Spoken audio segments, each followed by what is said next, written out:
వాస్తవంగా కంపేర్ చేసి చెప్పకూడదు. ఎందుకంటే Dhurandhar 2 is far different from Ustad Bhagat Singh. ఏం ఫ్యాన్స్ తప్పుగా అర్థం చేసుకోకండి.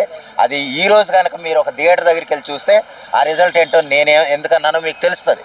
ఉస్తాద్ భగత్ సింగ్ అలాగే దురంధర్ 2 కూడా 2 ఉగాది సందర్భంగా నిన్న విడుదలైనవి. అయితే ఏంటంటే దురంధర్ 2 హిందీ వెర్షన్ మాత్రం తెలంగాణలోను, తెలుగు వెర్షన్ కూడా అయినట్టుంది. ఆంధ్రాలో అయితే తెలుగు వెర్షన్ అక్కడ రిలీజ్ కాలేదు, దురంధర్ 2 తెలుగు వెర్షన్. అయితే క్యాన్సిల్ చేసి మళ్ళీ రిఫండ్ అవటం ఏదో రకరకాలుగా జరిగింది. కొంచెం కన్ఫ్యూజన్ అయితే క్రియేట్ అయింది. అయితే ఏంటంటే 2 ఒకే రోజు రిలీజ్ అవటం, ఉస్తాద్ భగత్ సింగ్కి రిలీజ్కు ముందు కొంచెం హైప్ ఉన్నా కానీ రిలీజ్కి ముందు అయితే హరీష్ శంకర్ గారు కొట్టిన డప్పు మామూలుగా లేదు. అది మనం ప్రతి సినిమాకి ఆయన డప్పు కొట్టి ఆయన కొంత విలువ లేకుండా చేసుకుంటున్నాడేమో తెలియదు. కానీ ఒకవేళ డప్పు కొట్టినా దానికి తగ్గ స్థాయిలో సినిమా ఉండుంటే, ఉస్తాద్ భగత్ సింగ్ కూడా అదే స్థాయిలో ఉండుంటే కనుక ఆ డప్పు కవర్ అయ్యేదేమో. కానీ మరీ ఎక్కువ చేసి కొట్టేయడం, ఆయన అభిమానాన్ని ఓవర్గా చెప్పుకోవటం మనం చూస్తున్నాం. ఏదేమైనా సినిమా నిన్న నేను ఐమాక్స్ దగ్గర కానీ లేదా శ్రీరాముల దగ్గర కానీ లేదా మైత్రి విమల్ దగ్గర కానీ కనుక్కున్న విషయాలు చూస్తే కనుక 50 యావరేజ్గా నిలిచింది. కరెక్ట్గా చెప్పాలంటే టు బీ ఫ్రాంక్ 50 యావరేజ్ అయితే not up to the mark. అది హిట్ బొమ్మే కానీ బ్లాక్ బస్టర్ కాదు. అది కొడితే మనం ఏం చేయలేమండి. మనం అసలు రిజల్ట్ చెప్పాలి.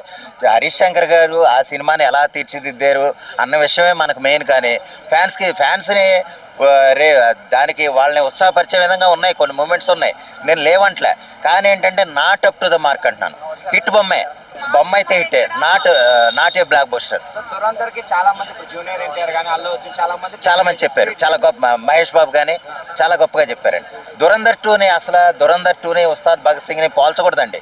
ఎందుకంటే దురంధర్ 2 అనేది గ్రాండియర్, అది సబ్జెక్టు, అది ఎక్స్ట్రాడినరీ సబ్జెక్ట్. అది మన దురంధర్ 1 జనాల్లో ఫ్యాన్స్లో ఎంత ఇంపాక్ట్ క్రియేట్ చేసిందో, పెర్ఫార్మెన్స్లతో సహా అల్లు అర్జున్ గారు, మహేష్ బాబు గారు లేదా జూనియర్ ఎన్టీఆర్ గారు దురంధర్ 2కి ఎంత గొప్పగా చెప్పారో మనం ప్రత్యేకంగా చూడడం అవసరం.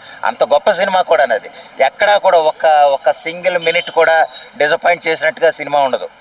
అటువంటిది ఏంటంటే ఆ దురంధర్ 2ని ఉస్తాద్ భగత్ సింగ్తో పోల్చకూడదండి. ఎందుకంటే అది పాన్ ఇండియన్ ఫిల్ము, ఇది లోకల్ రీజనల్ ఫిల్ము.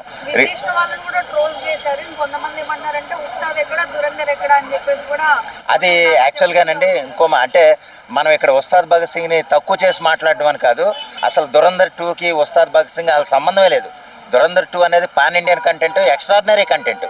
అది ఎంత గొప్పగా ఉందనేది కొంతమంది చూసిన వాళ్ళు చెప్తే ఒక్కళ్ళు కూడా దాని గురించి నెగిటివ్గా చెప్పలే. నిన్న మన గోకుల్ థియేటర్ దగ్గర ఆడుతుంది హిందీ వెర్షను. అది ఎంతమంది జనాలు ఉండి ఎంత హడావిడిగా ఉందంటే దురంధర్ 2 అనేది అది వేరండి. మనం ఉస్తాద్ భగత్ సింగ్ ఏంటంటే ఒక లోకల్ సినిమాని మనం దాంతో కంపేర్ చేయకూడదు. అది ఎక్స్ట్రాడినరీ. అది అలాగే అనాలండి, అది తప్పదు. ఎందుకంటే అలాగే ఇప్పుడు నేనైనా సరే పవన్ కళ్యాణ్ గారి ఫ్యాన్ అనుకోండి, నేనైనా సరే ఉస్తాద్ భగత్ సింగే బాగుందంటాను. కానీ ఏంటంటే ఒక సాధారణ ఫ్యాన్గా చెప్పాలంటే కనుక ఉస్తాద్ భగత్ సింగ్ కంటే అంటే 2 ఒకరోజు విడుదలైనవి కాబట్టి మనం కంపేర్ చేసి చెప్తున్నాం. కానీ వాస్తవంగా కంపేర్ చేసి చెప్పకూడదు. ఎందుకంటే Dhurandhar 2 is far different from Ustad Bhagat Singh. అందువల్ల ఏంటంటే ఏదో ఒకరోజు రిలీజ్ అయినాయి, ఉగాది రోజే రిలీజ్ అయినాయి కాబట్టి మనం కంపేర్ చేస్తున్నాం. యాక్చువల్గా దురంధర్ 2 అనేది చాలా బెటర్ ఫిల్మ్, కంపారిటివ్లీ క్వాలిటీవ్లీ చాలా బెటర్ ఫిల్ము. డైరెక్టర్ పరంగా కూడా extraordinary film. Okay, Ustad Bhagat Singh ఏంటంటే ఇది కూడా మంచి సినిమానే. కానీ ఏంటంటే not up to the mark అంటున్నాను. ఇదేం ఫ్యాన్స్ తప్పుగా అర్థం చేసుకోకండి. అది ఈ రోజు కనుక మీరు ఒక థియేటర్ దగ్గరికి వెళ్ళి చూస్తే ఆ రిజల్ట్ ఏంటో ఎందుకన్నానో మీకు తెలుస్తుంది.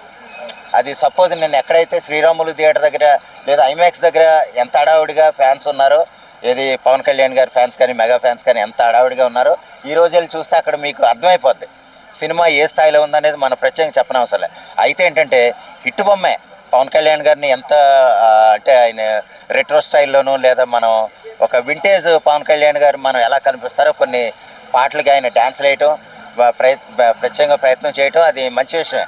కానీ ఏంటంటే ఇక్కడ పవన్ కళ్యాణ్ గారితో చేసే సినిమాలు ఎలాగుంటుందంటే అండి, ఆయన లిమిటెడ్ కండిషన్లో ఉన్నారు. పూర్తిగా ఆయన సినిమాలకు అంకితం అయ్యే పరిస్థితిలో లేరు.